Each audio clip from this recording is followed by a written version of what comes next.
오늘도 우리가 하나님의 말씀을 들었습니다. 하나님의 말씀, 어제 하나님의 말씀을 듣고 어제 하루를 살아가면서 여러분 삶 가운데 그 말씀에 어떤 변화가 있었습니까?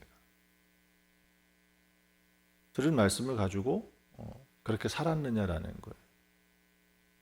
그것을 통해서 여러분에게 어떤 영적 유익이 있었죠? 삶의 열매가 있었습니까?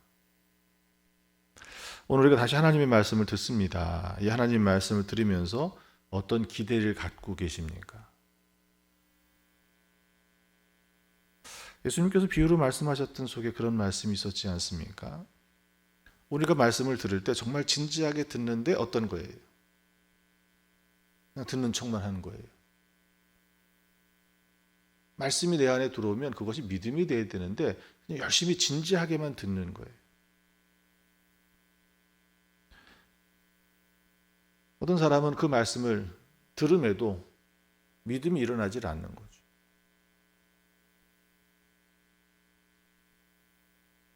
또 어떤 사람은 믿기는 하지만 그 말씀을 듣고 은혜도 받고 감동도 하고 믿음도 생겼지만 곧 어떻게 돼요? 바쁜 일상이 때로는 그 말씀에 대한 깊은 이해가 없으니 그냥 쉽게 잊어버리는 거죠. 또 어떻습니까? 거기에 대한 믿음까지도 있어요. 확신까지도 있어요. 바쁜 일상 중에서도 열심히 그걸 붙들고 살아가려고 애를 씁니다. 그런데 환난과 위기가 닥치면 핍박이 다가오면 어떻습니까? 그 말씀을 포기하는 사람들이 있더라는 거예요. 마태복음 13장 21절에 말씀하신 것처럼 말씀이 돌밭에 떨어지면 뿌리가 없어 햇빛이 나면 말라버린다라고 말씀하셨던 것처럼 오늘 우리가 말씀을 어제도 들었고 지금도 그 말씀을 기대하고 또 그 말씀을 듣고 있지 않습니까? 이 말씀이 내 삶 가운데 어떻게 울림이 있느냐라는 거예요. 믿음이 있다 해도 우리 다 믿는 사람들 아닙니까? 근데 내 삶 가운데 그 말씀이 왜 내 삶을 변화시키지 못하고 말씀이 능력이 없어서 변화를 못 시킵니까? 그렇진 않죠. 내 삶 가운데 그런 유익이 하나님께 영광을 돌려주고 내 삶 가운데 하나님이 주시는 그 복락을 누리며 살지 못하느냐라고 하는 거예요. 결국 이것은 우리 마음에 하나님에 대한 사랑이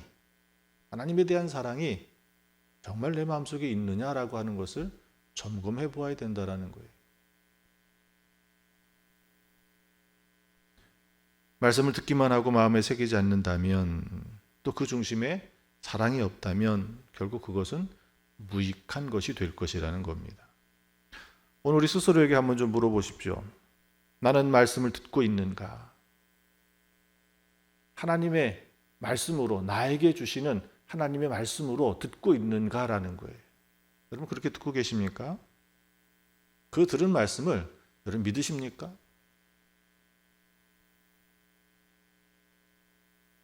그 말씀이 마치 신화적인 황당한 이야기, 세상의 상식과 이치에 맞지 않는 것이라 할지라도 그것이 하나님이 나에게 하신 말씀이라면 여러분 믿으실 수 있느냐라는 거예요. 그런 믿음이 있어야 됩니다. 그리고 그 말씀을 내가 하루의 삶 가운데 아무리 바쁘고 분주하고 또 급하고 큰 일이 앞에 벌어진다 할지라도 그 말씀을 잃어버리지 않고 그 말씀대로 사는 실천이 그 속에 있느냐라고 하는 거예요.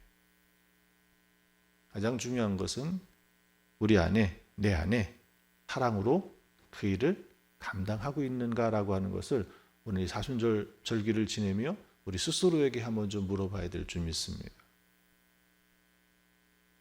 하나님께서 우리에게 이렇게 말씀하셨지 않습니까? 마태복음 19장 17절에 있는 말씀에 보면 누구든지 생명에 들어가려면 계명들을 지키라 라고 말씀하셨고 마태복음 6장 6절에 있는 말씀에도 은밀한 중에 보시는 내 아버지께 은밀한 중에 기도하라고 말씀하십니다. 히브리서 13장 16절 말씀에 선을 행함과 서로 나누어 주기를 잊지 말라고 말씀하고 계십니다. 우리는 이 말씀들을 듣고 어떻게 해요? 이것을 지키려고 노력도 하지요. 그렇지만 그곳에 무엇이 없으면 사랑이 없이 행하는 것은 유익이 없다라고 말씀을 하고 계십니다.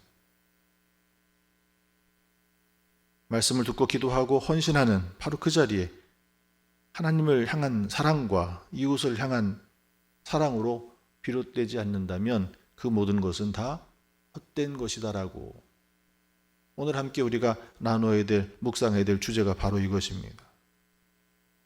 사도 바울은 그렇게 이야기했죠. 내가 내게 있는 모든 것으로 구제하고 내 몸을 불살하게 내어줄지라도 사랑이 없으면 내게 아무 유익이 없느니라라고 사도 바울도 이야기합니다. 사랑이 없이 행하는 나누는 것은 무익하다라는 거예요. 우리의 재산을 나누어 줄 수 있습니다. 가난한 자들에게 베풀 수 있습니다. 때로는 우리의 생명까지도 희생하면서 그들을 도울 수 있다라고 하는 거예요. 그러나 그것에 사랑이 없으면 하나님 앞에 세상 사람들은 그것을 착한 일이라고 기억해주고 칭찬해주고 또 기념도 할 것입니다. 그렇게 자기의 생명을 희생하면서까지 남을 도왔던 그 사람들을 우리는 의인이라고 얘기하고 영웅이라고 칭하기도 합니다. 그러나 그곳에 사랑이 없이 그 일들이 행했다면 그것은 하나님 앞에는 무익한 일이 된다라는 거예요.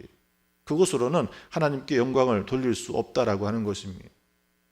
구제하다라고 하는 그 단어의 뜻을 살펴보면 작은 부분이라도 나누어 분배한다라는 그 의미가 담겨져 있어요. 이 말은 결국 무엇인 거예요? 우리가 때로는 감정적으로 그 일에 행할 때도 있지만 잘 준비하고 조직하고 계획해가지고 해는 그 일들이 그런 베품과 나눔에 구제하는 일에 하고 있다라는 이야기죠. 그러나 그것조차도 무엇이라는 거예요? 사랑에 근거하지 않으면 하나님 앞에 귀한 것이 아니다라고 말하고 있는 거예요. 결국 사랑이 무엇입니까? 오늘 우리의 사랑은 어떻게 보면 감정적인 것으로 이해할 때가 많죠. 그러나 하나님을 사랑하는 것은 무엇이라고 이야기합니까? 하나님을 사랑하는 것은 그분으로 인하여 우리가 즐거워해야 하는 거예요. 우리 그렇지 않아요? 내가 사랑하는 사람이 있으면 어떻습니까? 그냥 그를 생각만 해도 어때요? 웃음이 나고 마음이 편안해지고 기쁘지 않습니까? 그를 만날 약속을 잡아놓고 그 시간이 다가오면 어때요? 기대가 되고 설레임이 있고. 그럼 하나님이 그런 분이십니까? 우리가 하나님을 사랑한다라고 하는 것은 바로 그런 마음이에요. 하나님을 생각만 해도 하나님만 바라만 봐도 설레고 기대가 되어지고.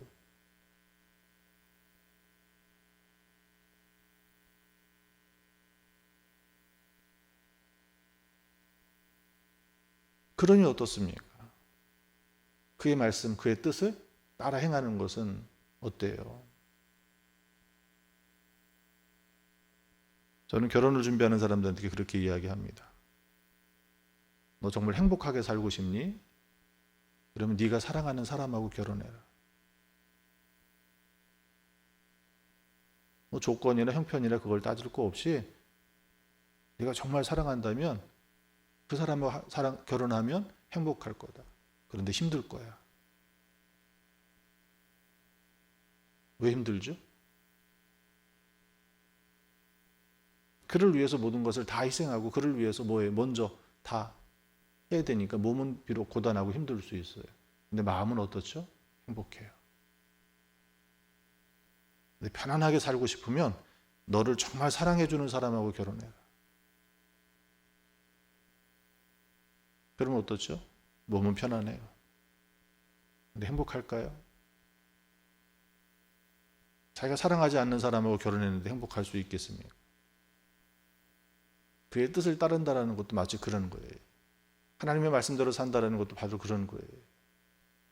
내가 정말 하나님을 사랑한다면 우리는 어떻습니까? 어쩌면 우리는 말하기도 전에 그것을 먼저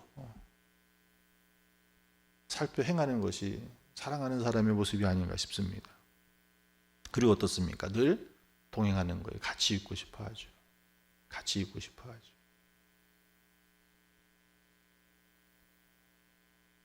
하나님을 사랑하는 것이 이러한 모습이 되어야 될 줄 믿습니다. 여러분 그렇게 하나님을 사랑하십니까?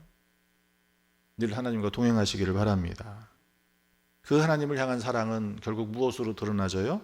사람에 대한 사랑으로 드러나지게 되어 있습니다. 이웃에 대한 사랑으로 반드시 드러나게 되어 있습니다. 이웃에 대한 사랑으로 드러나지 않는 사랑은 내가 정말 하나님을 사랑하고 있는가 점검해 봐야 되는 거예요.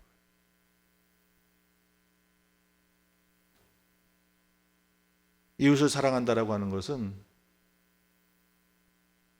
단순히 그냥 자선을 베푸는 일이 아니라는 거예요. 그 사람이 정말 행복하게 해주는 일이 돼야 되는 거예요. 그 사람의 아픔까지도 함께하는 일이 그것이 되어져야 되는 거예요. 유대인들이 율법을 규정해 놓은 것처럼 60분의 1 그냥 고르반 그러면 끝나는 일이 아니라 그가 행복해질 때까지, 그가 힘들고 아파한다면 그 아파하는 자리에 내가 함께하는, 하나님께서도 그 광야에 성막을 짓게 하시고 거기에 하나님께서 친히 임시하셔서 그 40년의 그 광야의 고난의 자리에 함께 하셨던 것처럼 그들의 고난의 자리에 우리가 함께하는 일입니다. 때로는 곁에, 때로는 그 뒤에서, 때로는 앞에 서서 그를 이끌어주고,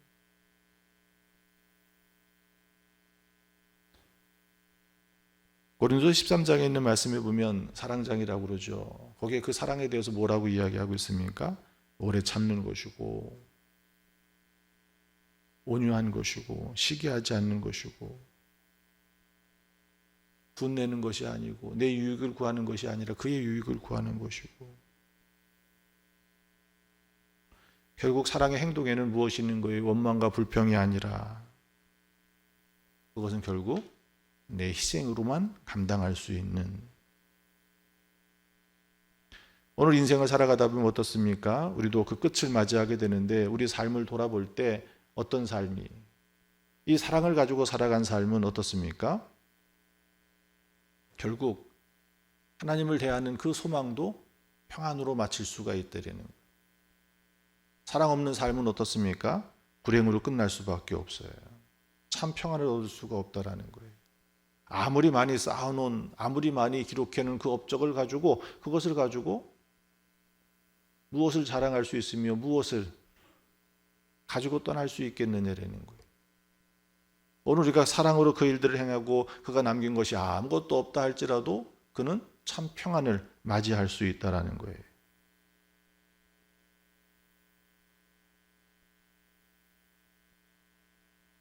오늘 이 사순절의 절기를 지내는 것은 다른 것이 아닙니다.